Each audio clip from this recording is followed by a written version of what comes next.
It was a quiet evening in the small town of Harper's Grove, Washington, when Amy Lee vanished without a trace.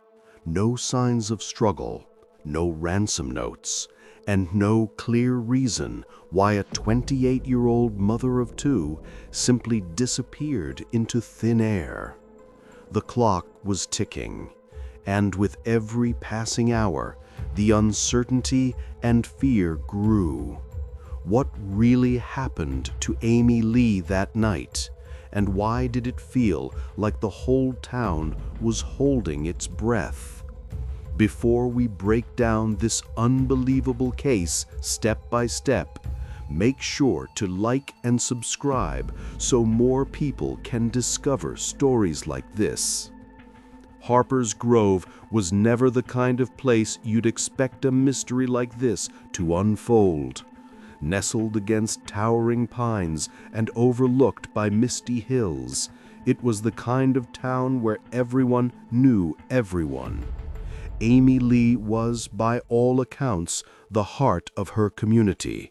Warm, dedicated, a school teacher with a smile that lit up the classroom, and a determination to make life better for those around her.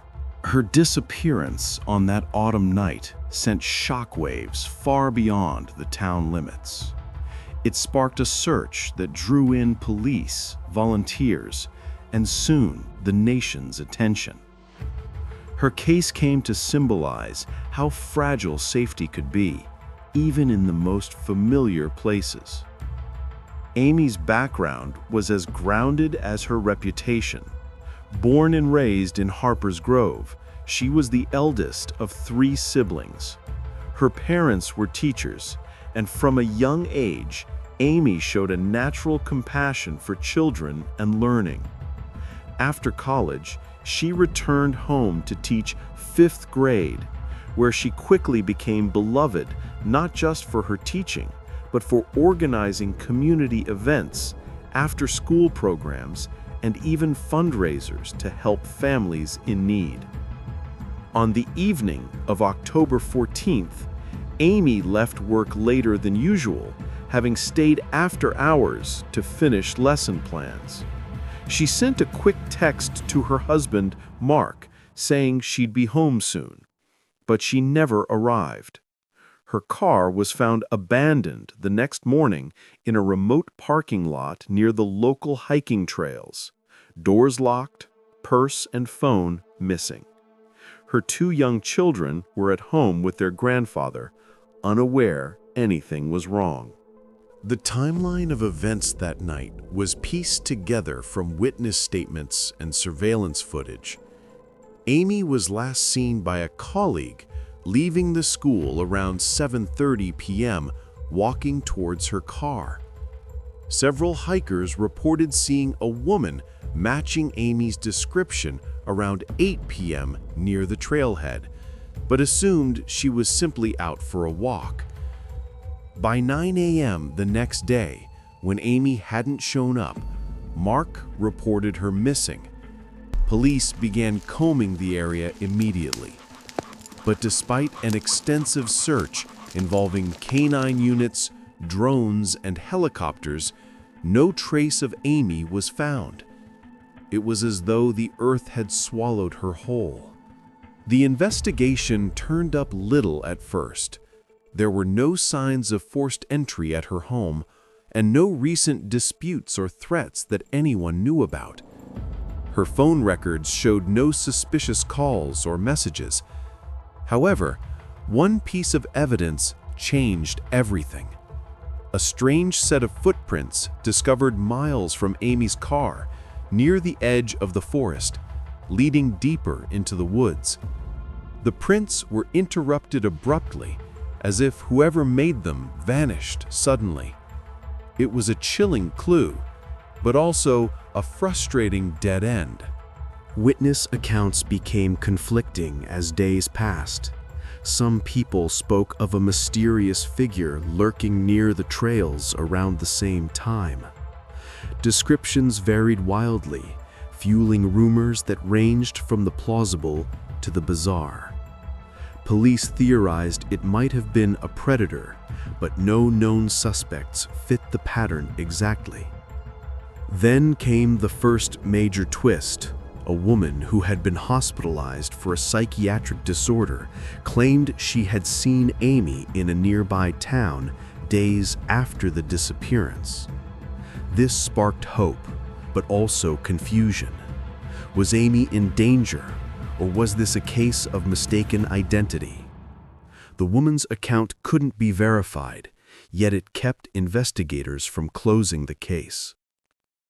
Months of painstaking work uncovered a hidden chapter in Amy's life that no one suspected. Unbeknownst to her friends, she had recently been quietly helping a young runaway girl, a troubled teen from a neighboring city escaping abuse.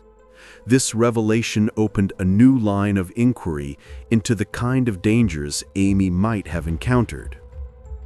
Police shifted focus, considering whether someone connected to the runaway girl could have been involved. But with limited evidence, they hit another wall. Every lead seemed to unravel just as hope was finding ground. The community started to fracture as theories multiplied. Some believed Amy had staged her own disappearance, desperate to leave behind a hidden torment. Others suspected foul play tied to a shadowy figure rumored to be trafficking in the area. Local social media buzzed with speculation, some credible, much not. Nearly a year after Amy vanished, a breakthrough came unexpectedly. A hiker discovered a small, weathered box buried beneath leaves just outside the forest boundary. Inside was a collection of Amy's personal belongings, a bracelet, a scarf, and a torn photograph. Forensic analysis linked the soil on the box to multiple locations, none close to where the car was left, deepening the mystery rather than solving it. Finally, the arrest of a local man named Jake Milton, a recluse with a minor criminal record, marked the case's turning point. Investigators found DNA traces on Amy's belongings that matched Jake's. Confronted with this evidence, Jake remained silent. Investigation into his background revealed troubling signs: a history of violent outbursts, troubling social media posts alluding to dark thoughts, and a pattern of stalking behavior. The climactic arrest unfolded in tense scenes captured by press cameras. The town held its breath as Jake was taken into custody. The trial that followed was intense, with prosecutors presenting a narrative of obsession turned violent, while the defense painted Jake as disturbed but not responsible for Amy's disappearance. Make sure to like and subscribe if you enjoyed this video. Share this so more people can see what really happened to Amy Lee.